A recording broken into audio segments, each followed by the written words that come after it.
네, 여러분 안녕하십니까. 체스를 가장 체스하게 가르친다고 자부하는 생각충입니다. 자, 저번 1-1강 중앙의 중요성에 이어서 오늘은 1-2강 중앙의 유동성으로 여러분들이 다시 찾아뵙게 됐는데요. 저번 강의는 사실 굉장히 쉬웠습니다. 저번 강의는 너무 기본 중에 기본이기 때문에 여러분들한테 제가 뭐 특정한 질문을 하거나 뭐 생각할 거를 딱히 요구하지 않았어요. 하지만 오늘부터는 여러분들한테 직접적으로 질문을 하고 여러분들이 답할 것을 기대하면서 영상을 제작하도록 하겠습니다. 여러분들이 직접 생각하는 거를 진짜 강력 추천한다는 거를 또 말씀드릴게요. 자, 어쨌든 간에 자, 중앙의 유동성 1-2강 시작하도록 하겠습니다. 자, 여러분들이랑 저번에 봤던 포지션이에요. 지금 이 포지션이 지금 그림 6번이죠. 자, 그림 6번의 상황에서 어제 저희가 무슨 말을 했냐면은 지금 흑이 굉장히 중앙에 강력하게 가져왔다. 그러니까 C5, D5, E4 그리고 원래는 E5에로 폰이 있었죠. 이렇게 폰을 둠으로 인해서 백의 기물들의 기동성이 현저히 떨어지고 흑이 중앙에 대한 통제권을 완벽하게 장악하게 되면서 흑의 기물들의 기동성이 극단적으로 좋아졌다라고 제가 말씀을 드렸습니다. 자, 그럼 오늘 그 개념을 조금 더 확장을 해봐서 중앙의 유동성이라는 개념에 대해서 좀 논의를 해볼 건데요. 자, 여러분들이 지금 이 그림 6번의 상황에서 흑으로 둔다고 치면은 여러분들은 어떤 수를 두고 싶나요? 그러니까 지금 중앙을 장악한 이점을 어떻게 활용해서 게임을 끌어나가고 싶으신가요?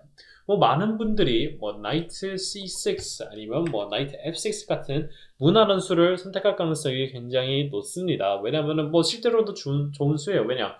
중앙을 장악했으니까 중앙에 인접한 칸에 기물을 배치해서 언젠가는 이 폰을 치우고 뭐 이 폰을 치우든 해서 이 칸에 나이트를 배치하든가 아니면 뭐 나이트 C6를 둬서 나중에 이 나이트를 여기 이 5칸에 가져오면 중앙에 기물을 배치하는 꼴이 되니까 이런 생각을 하셨을 거라고 믿습니다. 자, 굉장히 좋은 수들이에요. 방금 언급한 두 수, 그리고 다른 좋은 수들도 굉장히 많습니다. 하지만 제가 주목하고 싶은 수는 사실 객관적으로 보자면 이런 수들보다 조금 덜 좋은 수지만 그래도 교훈적인 수이기 때문에 여러분들한테 보여주자면은 바로 D4입니다. 자, 이러한 상황에서 왜 저는 기물 전개 이점을 버리고 D4 폰 전개를 선택을 했을까요? 자, 이게 바로 중앙의 유동성과 관련이 있습니다. 자, 여러분들 그럼 지금 그림 7의 상황에 왔는데요. 그러니까 흑이 그림 6의 상황에서 D4를 둔 게 그림 7의 상황인데 지금 이 그림 7의 상황을 보고 여러분들은 중앙을 어디로 정의 내리실 건가요? 그러니까 이전 영상에서 제가 중앙이 D3, D4, D5, E4, E5에 속한다고 제가 정의를 내려드렸는데 이 상황에서 그림 7의 상황에서 여러분들은 중앙을 어디로 정의 내리실 건가요? 한번 직접 생각해 보시기 바랍니다. 자, 직접 생각해 보셨다고 치고 넘어가도록 하겠습니다. 자, 혹시 여러분들 중에 중앙을 D4, D5, E4, E5라고 그림 7의 상황에서 정의 내리신 분이 계신가요? 아마 상당히 많을 것으로 예상이 됩니다. 왜냐면은 제가 중앙이 엄청 중요하다. 뭐 중앙만 먹으면 거의 게임을 다시피 거의 설명을 했기 때문에 많은 분들이 중앙에 대해서 좀 두려움을 가지게 됐을 수도 있어요. 중앙이라는 게 굉장히 중요하니까 좀 보수적으로 정의를 내려야겠다라면서요. 하지만 이런 상황일수록 저는 오히려 여러분들이 좀 더 과격하게 중앙에 대한 정의를 좀 바꾸셨으면 합니다. 자, 다시 한번 제가 여쭤보겠습니다.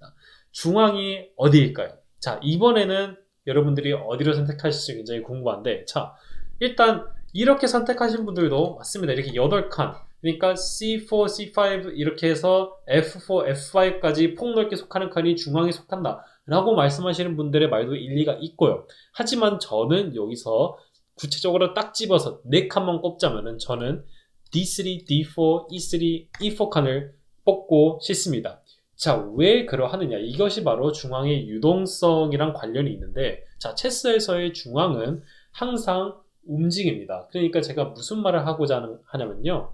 이 중앙에 위치한 폰, 그러니까 D 파일에 위치한 폰이 어디 있느냐에 따라서 중앙을 두고 양측이 싸우는 공간이 이동하는 경향을 보입니다. 자, 중앙에서 왜 싸우나요? 이유는 너무 단순하죠. 뭐 여러분들 뭐 삼국지 보거나 뭐 옛날에 한국사 배우면은 뭐 한강을 차지해야 뭐 한반도를 전체를 장악한다. 아니면 뭐 삼국지에서 뭐 형주를 먹어야 뭐 천하를 평정한다. 뭐 이런 소리를 들어보셨을 거예요.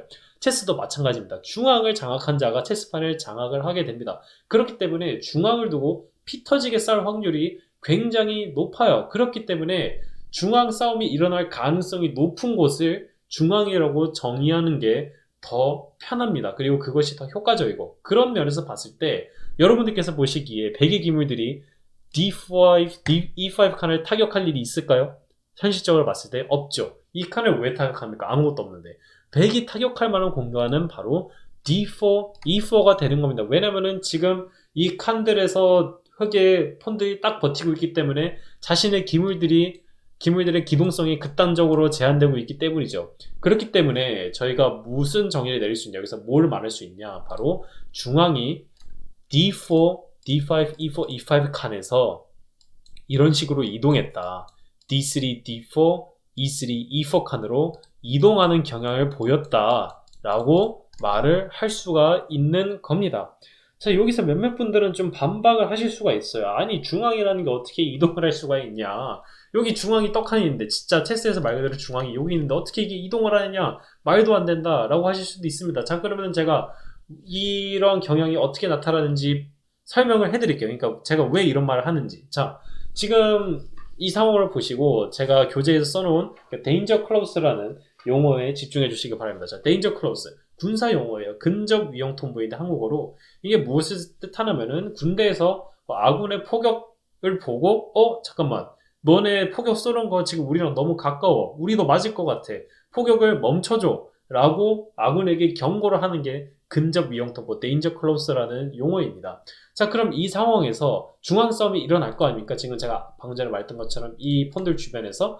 그러면 이 폰들 주변에서 싸움이 일어날 때 이제 포화가 이제 막 터질 건데, 이제 그 싸움이 이제 막 터질 건데, 그 중앙 싸움에 휘말리는 걸 꺼려하는 백의 기물이 존재합니다. 그 기물이 무엇인지 한번 찝어보시길 바래요. 자, 백의 기물들 중에서 이 원치 않는 싸움에 휘말리게 될 가능성이 높은 기물이 무엇인지, 자, 생각해 보셨다고 치고 넘어가도록 하겠습니다. 자, 여기서 데인저 클로스에 해당하는, 부합하는 그 백의 기물이 무엇이냐, 바로 백의 킹입니다. 자, 제가 방금 말씀드렸죠. 중앙에서 싸움이 일어날 가능성이 굉장히 높다고. 왜냐면 중앙이 중요하니까. 그렇기 때문에 중앙에서 싸움이 일어나는데, 중앙에서 싸움이 일어나면 대판 싸움이 벌어지겠죠. 뭐 흑은 나이트 가져오고, 뭐 비숍도 꺼낼 거고 이쪽을 향하는 식으로, 그리고 언젠가는 룩도 중앙에 인접한 칸에 전개를 해서 이런 식으로 중앙을 막 쪼아댈 겁니다. 그런데 이렇게 막 중앙을 쪼아대는 상황에서, 그러니까 이쪽에서 싸움이 나는데 백의 킹이 너무 가까우면 어떻게 되겠어요? 제가 방금 전에 말씀드렸다시피 원치 않는 싸움이 휘말릴 가능성이 굉장히 높겠죠. 그러면 어떻게 되겠습니까? 막 체크 당하고, 뭐 도망가고, 뭐 템포 뺏기고, 턴 뺏기고, 뭐 기물 뜯기고, 포크 당하고, 이런 식으로 온갖 공격에 노출될 가능성이 굉장히 높아집니다. 자, 그렇기 때문에 중앙에 인접한 킹은 굉장히 위험해지고, 그렇기 때문에 중앙을 먹었을 경우에는 우리는 최대한 중앙을 상대방 킹과 인접한 칸으로 밀어 넣어서, 그러니까 중앙의 유동성, 중앙이 움직인다는 경향이 있다는 점을 활용을 해서 상대방 킹과 인접한 칸에 중앙 폰들을 밀어붙여 중앙을 여기에서 상대방 킹이 근접한 칸들로 쭉쭉 밀어붙이는 게 이상적이다 라는 말이죠. 자, 그럼 이것이 실제 게임에 어떻게 적용되느냐라고 물으실 수도 있어요. 왜냐면은 실제 게임에서는 폰이 이렇게 전개될 가능성이 거의 제로에 가깝기 때문에요. 자, 그럼 이것이 실제 게임에 어떻게 적용되는지 제가 간략하게 설명해 드리도록 하겠습니다. 여러분들의 이해를 돕기 위해 지오코 피아노의 전형적인 라인을 하나 보여드리도록 하겠습니다. 자, E4, E5, Knight F3, Knight C6, Bishop C4, Bishop C5, Castle D6, C3, 그 다음에 Knight F6, D4. 이러한 지오코 피아노의 라인에도 중앙의 유동성의 개념이 아주 잘 녹아 들어가 있습니다. 자, 어떻게 녹아 들어가 있느냐?